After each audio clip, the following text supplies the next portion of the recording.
देखिए, हमारा चैप्टर चल रहा था matter in our surrounding, class 9th science का पहला चैप्टर है मैटर इन अवर सराउंडिंग्स। और उसमें मैटर इन अवर सराउंडिंग्स में हम कहाँ तक पहुँच चुके थे? मैटर के बारे में हमने पढ़ लिया था, मैटर की स्टेट्स के बारे में पढ़ लिया था। और स्टेट्स कौन कौन सी थी? Solid, liquid and gas, mainly यही है। प्लाज्मा होती है, प्लाज्मा सबसे लास्ट में पढ़ेंगे। अब हम देखेंगे स्टेट्स कन्वर्जन, एक स्टेट से दूसरी स्टेट में कन्वर्ट कैसे किया जाता है और क्या क्या वो प्रोसेस होते हैं जिनमें हम एक स्टेट से दूसरी स्टेट में पहुंच सकते हैं मैटर की। ठीक है, एक तो हम कर सकते हैं, अगर हम टेम्परेचर इंक्रीज कर दें तो भी एक स्टेट से दूसरी स्टेट में पहुंचा जा सकता है। जैसे सॉलिड लिक्विड में बदल सकता है, लिक्विड गैस में बदल सकता है, सॉलिड गैस में बदल सकता है। तो एक तो ये हो जाएगा अगर हम टेम्परेचर इंक्रीज कर दें। तो टेम्परेचर डिक्रीज करके भी हम ऐसा कर सकते हैं, सॉलिड से हम सीधे गैस में आ सकते हैं।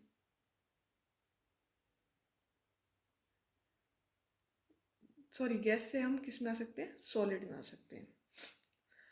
और जैसे लिक्विड गैस का हम टेम्परेचर कम कर दें तो गैस से हम कहाँ आ सकते हैं? लिक्विड में भी आ सकते हैं। तो अगर हम टेम्परेचर इंक्रीज और डिक्रीज कर देते हैं तो हम स्टेट को चेंज कर देते हैं। तो सबसे पहले हम पढ़ेंगे बाई इंक्रीजिंग टेम्परेचर। जब टेम्परेचर इंक्रीज करते हैं तो कौन कौन से प्रोसेस आते हैं? पहला प्रोसेस आता है मेल्टिंग। मेल्टिंग मतलब पिघलना। अगर हम किसी सॉलिड का टेम्परेचर इंक्रीज कर देते हैं, इंक्रीज कर दिया हमने, किसी सॉलिड को क्या किया? गर्म करना शुरू किया, तो उसका टेम्परेचर इंक्रीज होएगा। तो ऐसी स्टेट में जो सॉलिड होगा वो किस में आ जाएगा? लिक्विड में चेंज होने लगेगा। तो इस प्रोसेस को हम बोलते हैं मेल्टिंग। जैसे आइस है हमारे पास, आइस सॉलिड फॉर्म में है, अगर हम उसका टेम्परेचर बढ़ा देते हैं, उसको गर्म करना शुरू करते हैं तो वो पानी बनने लगेगा। तो इस प्रोसेस को हम क्या बोलेंगे? मेल्टिंग। ठीक है, दूसरा प्रोसेस हमारा आता है बॉइलिंग। अगर हम टेम्परेचर इंक्रीज कर रहे हैं मैटर का तो लिक्विड जो होता है वो चेंज होने लगता है किसमें? गैसियस स्टेट में। इस प्रोसेस को क्या बोला जाएगा? बॉइलिंग, उबलना। ठीक है, पानी है हमारे पास, पानी को हम उबाल देते हैं, गर्म करते हैं, टेम्परेचर बढ़ाते हैं तो वो क्या करेगा? गैसियस स्टेट में जाना शुरू हो जाएगा, वेपर बननी शुरू हो जाएगी। तो उस प्रोसेस को हम क्या बोलेंगे? बॉइलिंग। यहाँ पर एक छोटा सा पॉइंट आता है, boiling point. Boiling point, boiling point क्या होता है? ऐसा टेम्परेचर जिस पर कोई लिक्विड क्या हो जाता है? उबलना शुरू हो जाता है। The temperature at which any liquid starts boil is called boiling point of that liquid. ठीक है, जैसे वाटर के लिए अगर हम बात करें तो वाटर ऐसा हमारा लिक्विड है जो 100 डिग्री सेल्सियस पर बॉयल होना शुरू हो जाता है। 100 डिग्री से पहले वो बॉयल नहीं होएगा। 100 डिग्री सेल्सियस जैसे ही टेम्परेचर पहुँचेगा वो वेपर स्टेट में आ जाएगा, मतलब वो बॉयल होना शुरू हो जाएगा। ठीक है, तो ये दो प्रोसेस हो गए इंक्रीजिंग टेम्परेचर के। इसके अलावा अगला जो प्रोसेस आता है वो कौन सा होता है? वो रहता है हमारा सब्लिमेशन। लेकिन उससे पहले हम एक दो पॉइंट और डिस्कस करेंगे, जैसे कि मेल्टिंग पॉइंट। मेल्टिंग पॉइंट क्या होता है? ऐसा टेम्परेचर जिस पे कोई सॉलिड क्या हो जाता है? मेल्ट होना शुरू हो जाता है, उसको हम क्या बोल देंगे? Melting point. जैसे आइस है तो आइस 0 डिग्री सेल्सियस पर मेल्ट होना शुरू हो जाती है। नेक्स्ट आता है वेपराइजेशन। वेपराइजेशन क्या होता है? On increasing temperature liquid start to vaporise, भाप बनना शुरू हो जाता है लिक्विड। इस प्रोसेस को हम क्या बोलेंगे? वेपराइजेशन। मतलब ये ऐसा ही है जैसे कि बॉइलिंग होता है। अब यहाँ पर एक टॉपिक आता है, छोटा सा टॉपिक है, लेटेंट हीट। देखिए, लेटेंट हीट हिडन एनर्जी होती है। ठीक है, हिडन एनर्जी होती है जिसमें क्या होता है कि कोई मैटर अपना टेम्परेचर इंक्रीज किए बिना स्टेट चेंज करने लगता है।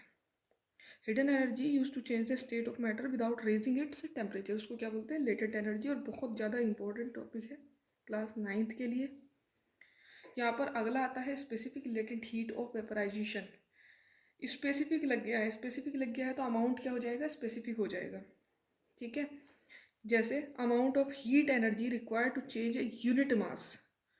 यूनिट मास मतलब जैसे हम 1 ग्राम मास की बात कर सकते हैं, एक के लिए बात हो रही है, स्पेसिफिक लग गया है तो एक यूनिट के लिए बात हो रही है। जैसे 1 ग्राम सब्सटेंस है, 1 ग्राम सब्सटेंस का हम जो टेम्परेचर अगर बढ़ाएंगे तो टेम्परेचर बढ़ाने पर उसकी स्टेट जो चेंज होगी लिक्विड से वेपर जाने में एक कांस्टेंट टेम्परेचर पर, तो उस अमाउंट ऑफ हीट को हम क्या बोलेंगे? Specific latent heat of vaporisation. Amount of heat energy required to change a unit mass of substance from a liquid to vapour state at a constant temperature. Temperature क्या होना चाहिए? Constant होना चाहिए। Amount substance का कितना होना चाहिए? Unit mass होना चाहिए। जैसे 1 ग्राम का हम टेम्परेचर बढ़ा रहे हैं, सॉरी 1 ग्राम को हम किस में चेंज कर रहे हैं?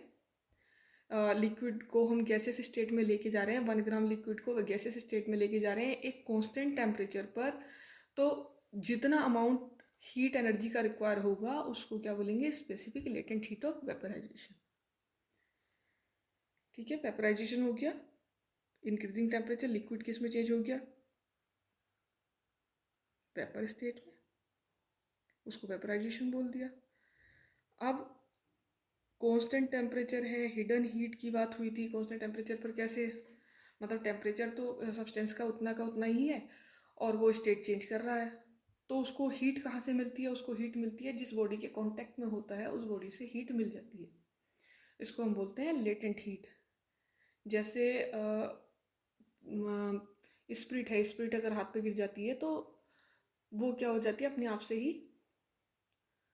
वेपर बन के उड़ जाती है।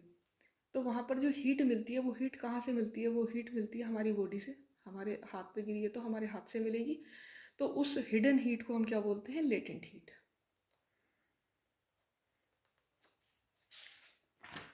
नेक्स्ट आता है सब्लिमेशन। अगर हम टेम्परेचर इंक्रीज कर दें और कोई सॉलिड जो है वो सीधे सीधे गैसेस स्टेट में चला जाए, उस प्रोसेस को हम क्या बोलते हैं? सब्लिमेशन। जैसे कपूर है, नैप्थलीन बॉल्स होती हैं, अमोनियम क्लोराइड है, इनका टेम्परेचर इंक्रीज कर दो तो वो लिक्विड में नहीं जाएगा, सीधे किस में चला जाएगा? गैसेस स्टेट में। तो ये है इंक्रीजिंग टेम्परेचर के प्रोसेस। डिक्रीजिंग टेम्परेचर के प्रोसेस अगले स्टेप में, अगली वीडियो में देखेंगे।